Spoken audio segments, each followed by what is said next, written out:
The reason your manual therapy results don't hold has nothing to do with the techniques you're choosing, and everything to do with the order you're applying them.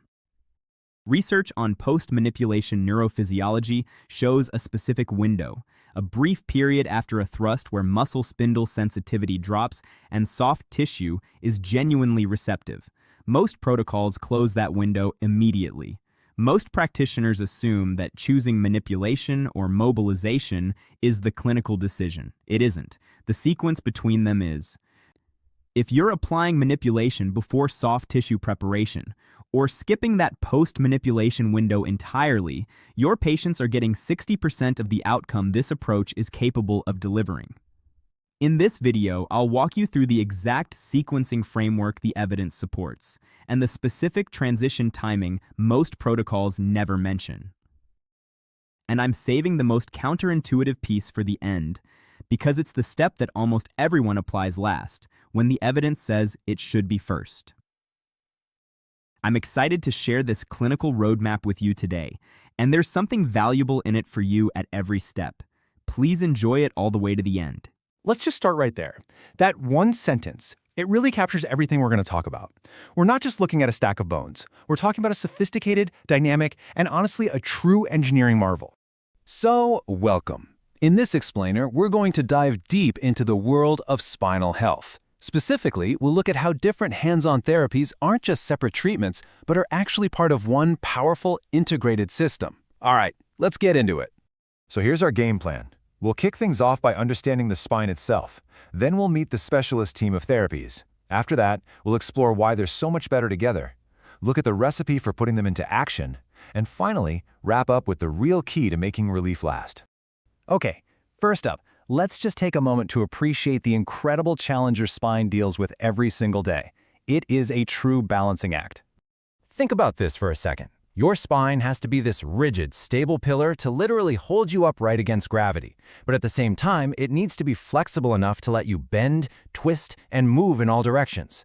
These two jobs, stability and mobility, are complete opposites, and yet the spine is brilliantly designed to do both at the same time. But what happens when that amazing balance gets thrown off? Maybe from a sudden injury or just from years of wear and tear? Well, it kicks off a chain reaction. It becomes this vicious, self-perpetuating cycle. You get some pain, so you move less. Because you move less, your muscles get weak and tight, which then leads to altered movement, which, you guessed it, leads to more pain. So how in the world do you break out of that cycle? Well, you bring in a team of specialists. Let's meet the three main pillars of manual therapy. First, you've got spinal manipulation. You've probably heard this called a high-velocity, low-amplitude, or HVLA technique. The key words here are rapid and controlled. It's that quick, precise thrust that's designed to restore how a joint is supposed to move, on both a mechanical and a neurological level. Next up is its close cousin, joint mobilization. Now, this is a totally different vibe. Unlike manipulation, this is a much gentler approach. Think rhythmic, rocking movements, kind of like gently coaxing a stiff hinge to open. It all happens within the joint's comfort zone, and it's fantastic for managing pain and stiffness. And this slide really breaks it down perfectly. On the left, manipulation, that quick, high-velocity thrust that takes the joint just beyond where you can move it yourself. On the right, mobilization, a slower, more rhythmic force that works inside that normal range. Two different tools for different jobs, you know? And our third pillar, soft tissue interventions. This is so important. Why? Because joint problems never exist in a vacuum. This is all about addressing everything around the joints. The muscles that get tight, the fascia that gets restricted, and all the connective tissues that get painful and grumpy. Okay, so we've met our team, the joint specialist, the movement specialist, and the muscle specialist. Now we get to the core idea of this entire explainer. Why are they so much more powerful when they work together as a team? It all comes down to this really simple but powerful idea. Your spine is a system.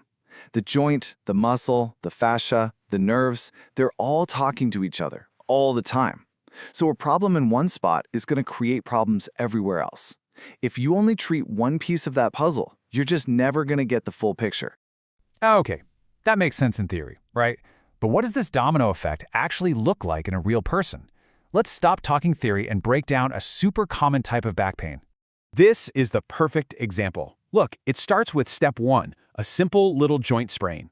But immediately, in step 2, the muscles around it freak out and go into protective lockdown. That constant muscle tension then leads to step 3, nasty, painful trigger points. And finally, in step 4, you start moving funny to avoid the pain, which just puts stress somewhere else. See how quickly that escalated? It's not a joint problem anymore. It's a whole system crisis. And listen, this isn't just a hunch or a good idea. The scientific evidence is overwhelming on this. High-level studies have shown again and again that when you combine these different approaches, patients get way better, with bigger drops in pain and disability than when you just use one technique by itself. All right, so we know we need to combine them. The next logical question is, how? Is there a right way to do it? An order of operations? Well, the evidence suggests, yeah, there is. Let's take a look at the recipe. Here we go. This is a super common and really effective sequence. You usually start with soft tissue work to kind of prep the area. Then, you gently improve the joint's movement with mobilization. After that, if it's needed, you can restore the joint's full mechanics with manipulation. And then, and this is so important, you reinforce everything you just did to make it stick.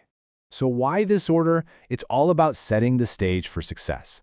You do the soft tissue work first to get the muscles to chill out and relax their protective guarding. That makes the mobilization and manipulation so much more effective. The manipulation then creates what we call a window of opportunity for better movement, and that last step helps you lock in those gains. See? Each step just paves the way for the next one. But the story doesn't end there on the treatment table. In fact, you could say that's where the most important part of the journey actually begins. This right here might be the most important takeaway of the whole thing. The goal of all this hands-on work isn't to passively fix you. The goal is to create a window of opportunity, a short period of time where you have less pain and more mobility, so that you can finally start doing the active work that leads to real recovery. This chart just says it all, doesn't it? If you only get manual therapy, the relief is often just temporary. If you try to do active rehab when you're in a ton of pain, progress is going to be slow and frustrating. But look at that third bar. When you combine them, when you use manual therapy to open that window for active rehab, that's the sweet spot. That's where you get the best, most lasting results. So, the long-term fix, the thing that makes you resilient, comes from what you do inside that window. It's about getting moving again, retraining your brain and muscles to work together, and building functional strength. That is what turns temporary relief into a permanent solution. And that brings us to our final thought. We've seen that effective treatment is a system, not a single event. It's a partnership. So the real question becomes, what role are you prepared to play in your own recovery? Because ultimately, it's your active participation that takes that opportunity and turns it into a reality.